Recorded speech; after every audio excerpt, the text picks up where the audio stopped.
Good morning. This is your morning market update for 24th March 2021.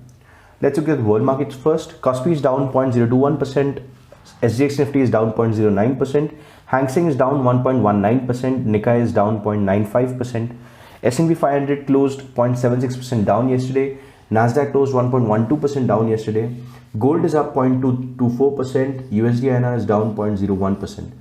So as you can see broadly, all the equity indices are down, gold is up. It looks like a risk off move, although the move is not that big, especially for SGX Nifty. Most of it has come on the back of some commentary from the US Treasury Secretary Janet Yellen. They have now asked, they are now actively seeking to increase taxes on a lot of corporates. So that seems to be one of the major scares that has driven the markets to onto the red side. For the major data releases, we have around 12:30. We have CPI data coming in from February. This is coming in from UK. The forecast is 0.8%. The previous was 0.7%. Around 2 o'clock, we have German manufacturing PMI data for the month of March. The forecast is 60.8. This might surprise on the downside considering Germany is already under lockdown. The previous was 60.7. At 3 o'clock, we have UK composite PMI and services PMI and manufacturing PMI for the month of March. Around 6 o'clock, we have core durable goods orders month-on-month figure for February. 0.6% is the forecast. The previous was 1.3%. And finally, around 8 o'clock, we have crude oil inventories where the drawdown is expected to be 0.908 million barrels per day. So broadly, as you can see, we have a lot of PMI data and CPI data coming in from most of the countries. So that could be one big mover of the markets as well today. Let's look at the technicals now. Markets pushed higher with decent bullish pressures yesterday. These appear to be technical in nature and as shown might follow temporary downward channel. We might see the markets reach their previous highs and then ease off as predicted by the channel. So as you can see on the channel now, right now they are at the channel mid. So you could see some consolidation there. However, if we look at the channel properly, we would see that it might just end at the earlier highs and then ease off from those places. We expect this to be the general course of action for the next few days to follow this entire channel. It's better to go short on the higher end than to go long here because this is a downward sloping channel. The Ichimoku cloud shows no major signal as it remains within the cloud. The entire price chart is now within the cloud, so it's broadly sideways movement. It's not something which could be bet on. Sensex on a break here could reach 54,400 levels, support at 48,400 levels. Nifty upside is 15,200 levels while the support is at 14,300 levels. Bank Nifty now to stay within the channel as shown to resistance at 34,700 and 34,800 levels. Support is at 33,400. The rising number of COVID-19 cases and stricter lockdown norms in parts of the country remain the biggest risk in the market right now. The same cases with European restrictions coming into place. So these two are the major risk events that might trigger more sell-off in the markets. If you look at Nifty IT seems to be following a similar trend. We might see a small triple top or a double top being formed, and this looks like a very nascent stage. However, but it might eventually lead to a sell-off. We might see it come back to 24,300 levels. For Nifty Pharma, we see this going up till 12,400. If this goes beyond 12,400, we could consider the current break from the Fibonacci support level as a false breakout. As of now, this doesn't look like a false breakout, and we might probably be having a downward sloping channel here.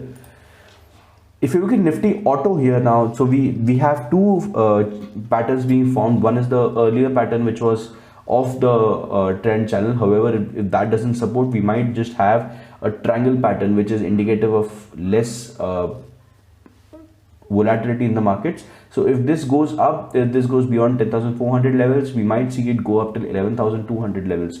So although we don't expect this to happen, but it might stay well within this entire triangle pattern that we can see. For Nifty Energy, the markets are pretty consolidated at the channel mid level, so we are not sure whether this would go up or down in this case. However, if on the upside we have a resistance around 20,000 levels, on the downside it could go up till 17,500 levels. For Nifty Financial Services, it appears to have broken the channel. However, this would be only true if we wait for a few more sessions to check whether this is a false breakout. In the event that it is a false breakout, we might see this go up, the price chart go up till 18,000 levels. However, that is a little premature right now to declare. So this on the downside could come back to the 15,000 levels, which is a major psychological support level. Post that, we might see all the major psychological levels of 13,000, 14,000 being tested. However, the long-term trend line that we have is around 12,000. So that could be the major support level that we have, that we could look out for. For Nifty FMCG, we look at again following same trend line as of now. We have some consolidation around the 34,500, 35,000 level. So if this goes up till 35,000, we might see some sell-off, and the entire price chart now then coming back to 33,000 levels. Let's look at the breaking news now. Yellen says post-crisis plans will move to infrastructure taxes. So that seems to be the biggest problem here. That seems to be one of the biggest cases here. The Biden administration is now actively looking at taxing the rich, which could lead to some sell-off in the markets. The cold weather chills new US home sales. Yesterday, the new US home sales came roughly about 750,000. The consensus was somewhere around 900,000. So that tells you a lot about the cold weather chills that have taken place over the Texas areas. So this is probably why we also saw some sell-off. The current account deficit soars in 2020. US Treasury to issue new guidance on state provision in Stimulus Act. Israel election, Benjamin Netanyahu falls short of a majority by 7 to 8 seats. Although one of the oldest Netanyahu loyalists who has another party might just end up supporting Netanyahu, and eventually we might see Benjamin Netanyahu forming a government finally after the 4th election in the last 2 years. Oil tumbles 4% on concerns of European curbs rollouts. Pfizer begins phase 1 clinical trial for an oral drug for COVID-19. Biden considers executive action on guns, calls on Congress to pass weapons ban. If you look at the domestic news now, government extends international passenger flights suspension till April 30. Note that this is a suspension of the scheduled flights that used to happen before COVID came in.